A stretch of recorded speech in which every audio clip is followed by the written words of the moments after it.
Ikinagulat ng lahat na buntis raw umano ang isang dalaga na ito. Trending nga to sa usapan ng aktres na ito sa social media ngayon dahil sa umano'y chismis na kumakalat. Ikinagulat ito ng marami dahil magaling naman raw itong umarte, matalino at mayaman. Bukod sa pag-arte, nakilala rin ito sa kanyang mga vlogs kung saan nagpapakita ito ng kanyang lifestyle at beauty content. Mayroon itong million followers sa kanyang Instagram, TikTok at YouTube. Kinaaliwan rin ang kanyang ugali dahil sa makulit, prangka at maarte nitong pagsasalita. Matatandaang nag-viral ang interview nito kasama si Tony Gonzaga sa YouTube channel na aktres. Kamakailan lamang nang ibahagi niya ang kanyang tunay na buhay sa likod ng kamera. Ayon sa kanya, mayaman raw talaga ang kaniyang mga magulang. Mayroon daw kasing iniwan na tulong o pera ang kanilang magulang bago sila mawala para sa kanya at sa kuya nito. Ibinahagi pa rin ito kung paano siya abusuhin ng sarili niyang kapatid.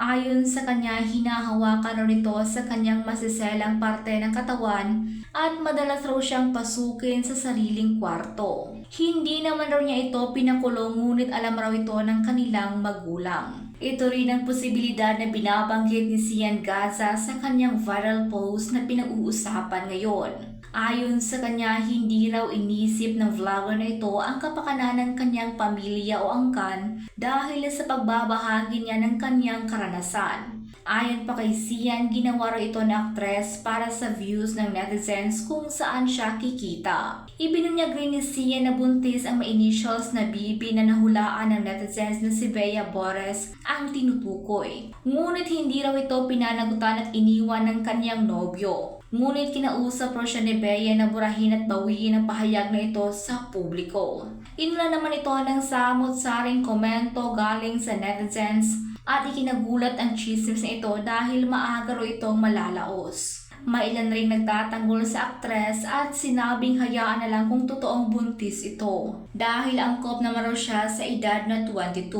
Sa kasalukuyan ay wala pang kumpirmasyon si Bea tungkol sa kontrobersiya na ito.